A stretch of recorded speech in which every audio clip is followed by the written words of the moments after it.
podcast is part of the Sports Social Podcast Network. I want to give a shout out to our friends John Kelly and Will Scott over at News at Den.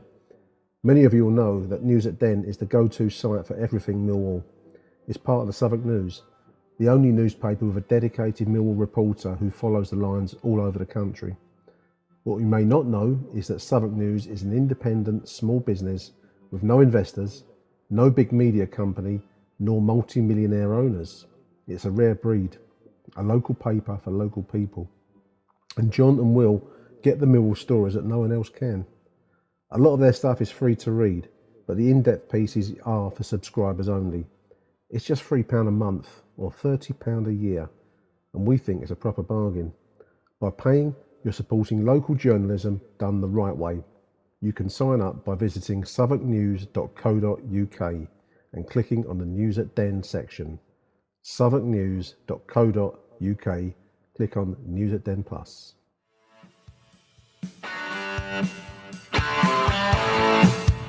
You're listening to Achtung Millwall, broadcasting from the beautiful South Birmingham. Accept no substitute.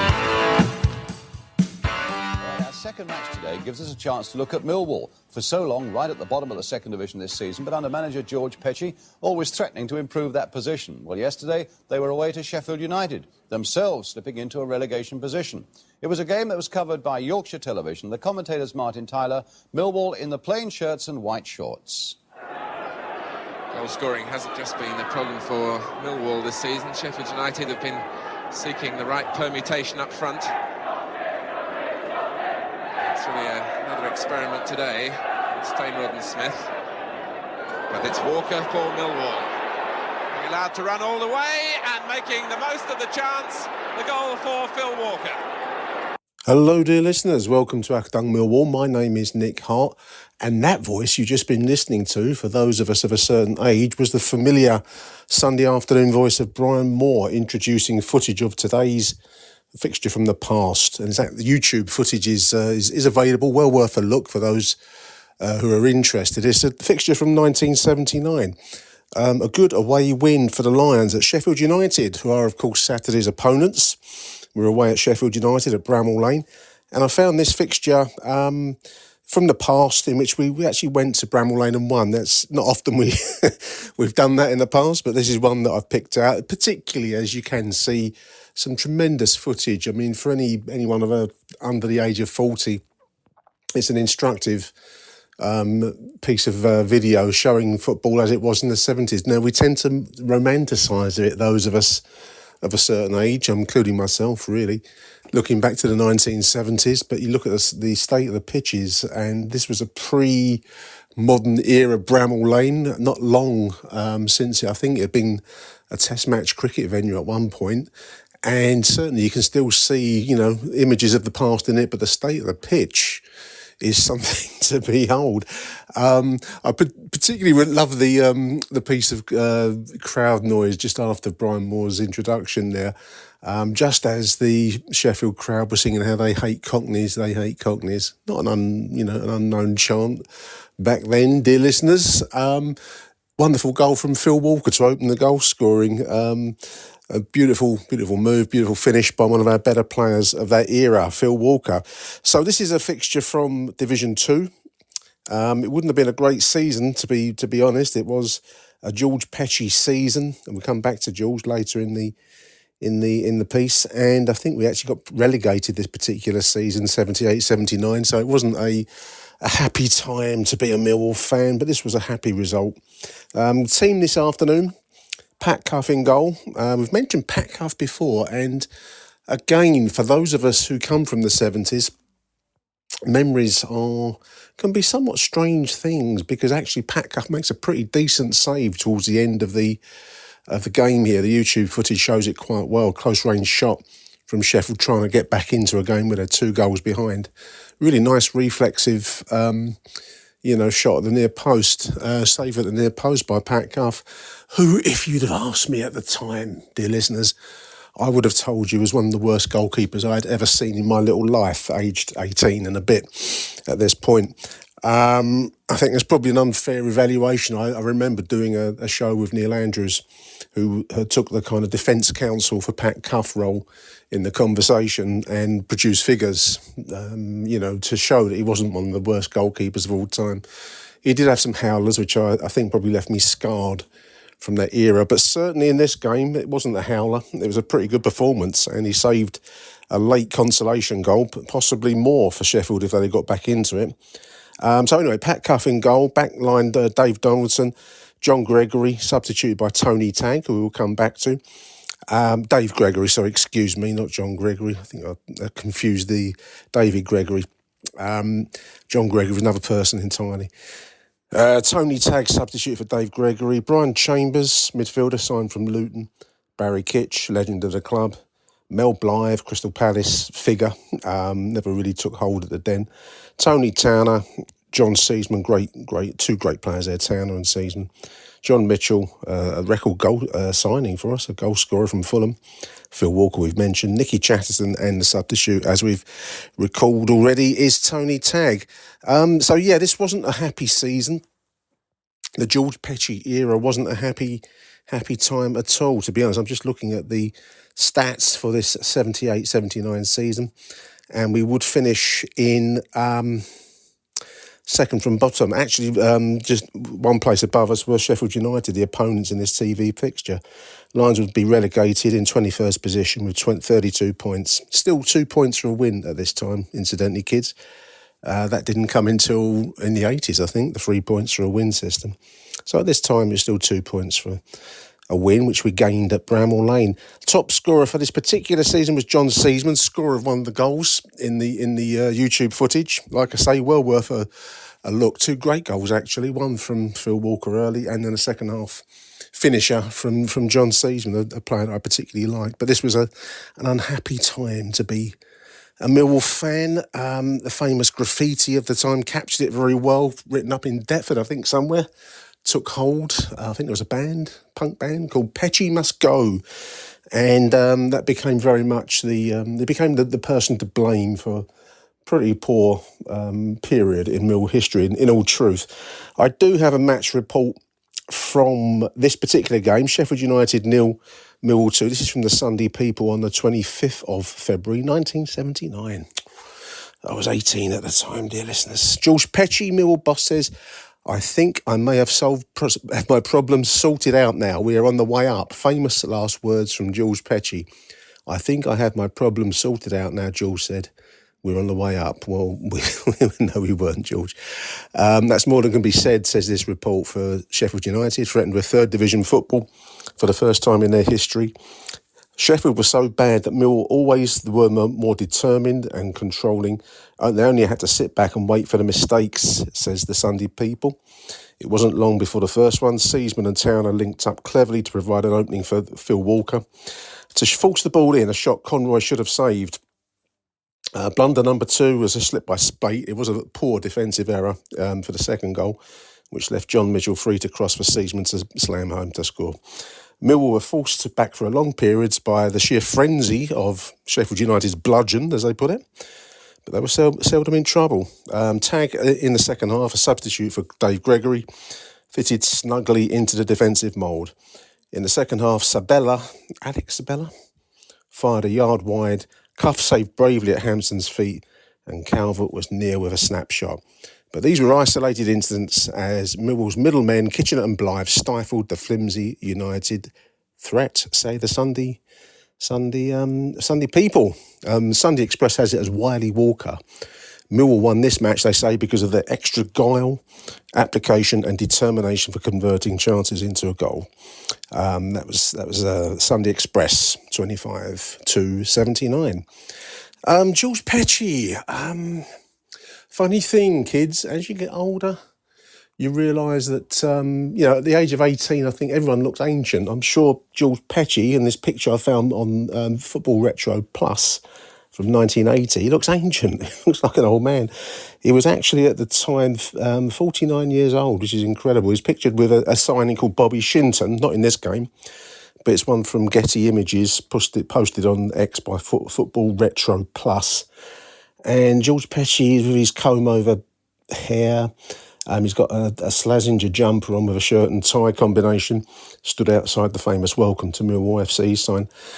It just looks ancient. I'm sure everyone does when you're aged 18. Anyone over the age of 30 looks ancient, don't they? But people back then just seem to be aged beyond their years. I thought it might be interesting to take a look at George Petchey because he is one of the more, not reviled, that's too hard a term, but he's certainly one of the less well thought of managers of Millwall history. He's actually a decent player in his time for West Ham, QPR and Crystal Palace, playing at wing half, kind of a midfielder role. Defensive midfielder in modern money, as they put it here. Born in 1931, he passed away in 2019. And he was well known for being a hard-tackling midfield general or enforcer, which I never would have known from the football we played at this time. I think he aimed to play an open, attractive, dare I even say it, West Ham style, keeping the ball style of play, as they put it here on Wikipedia.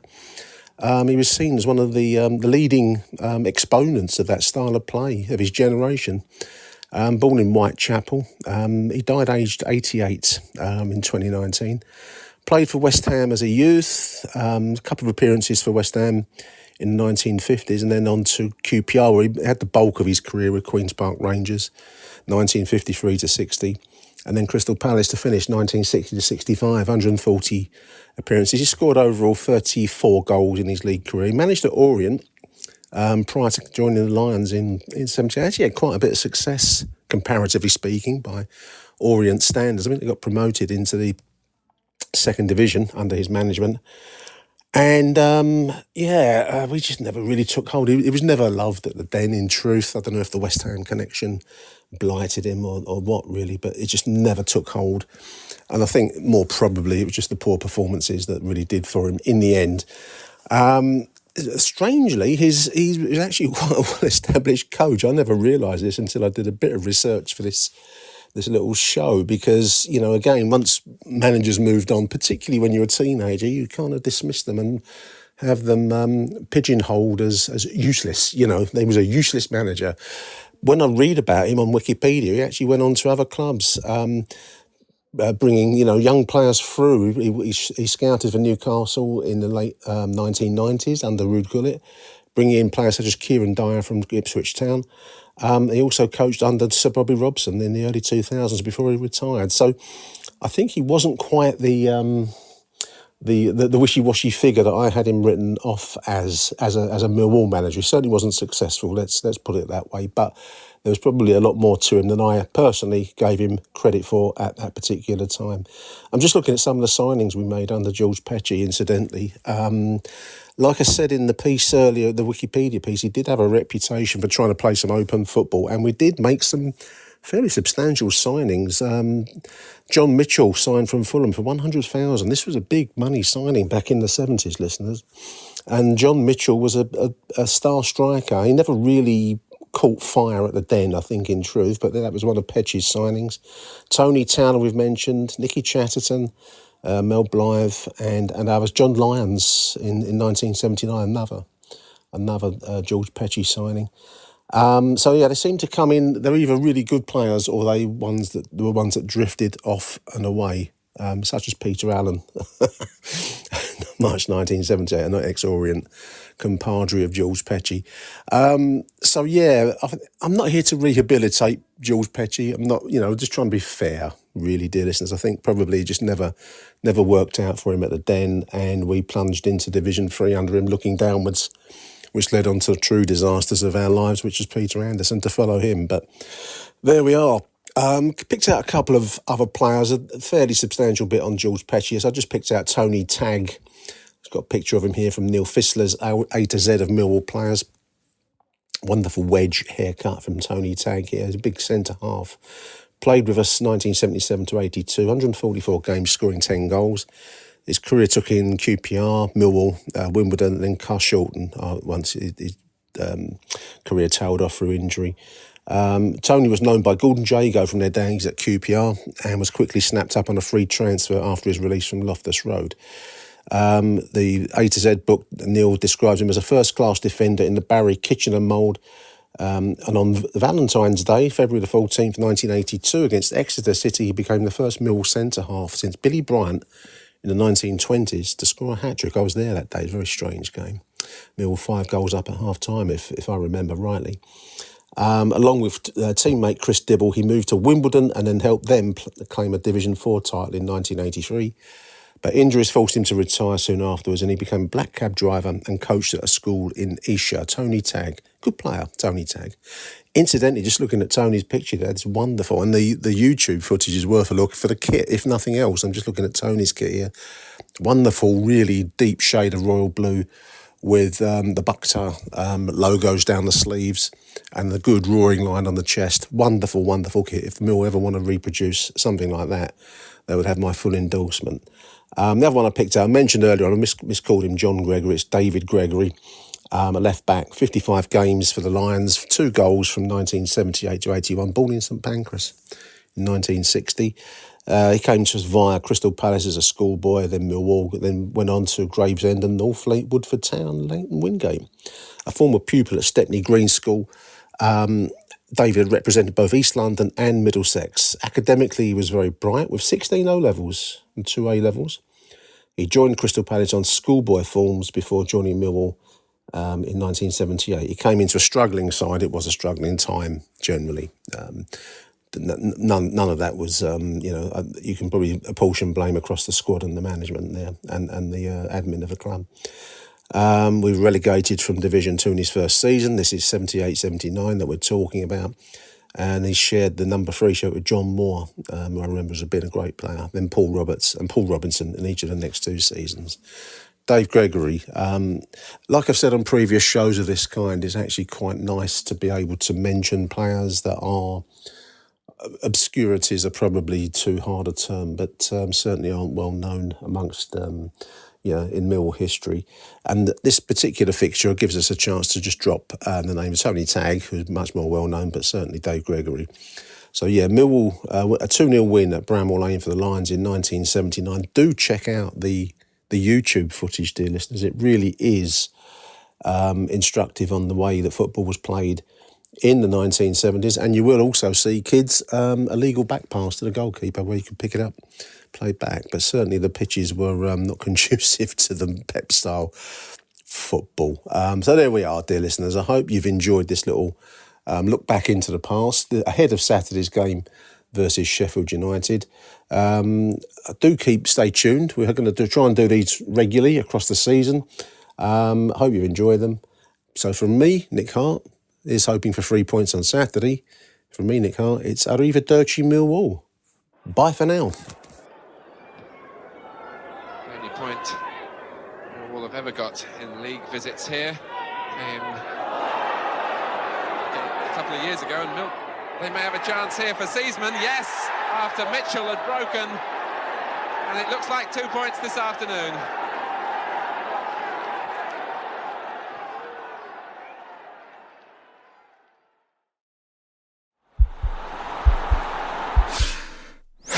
This podcast is part of the Sports Social Podcast Network.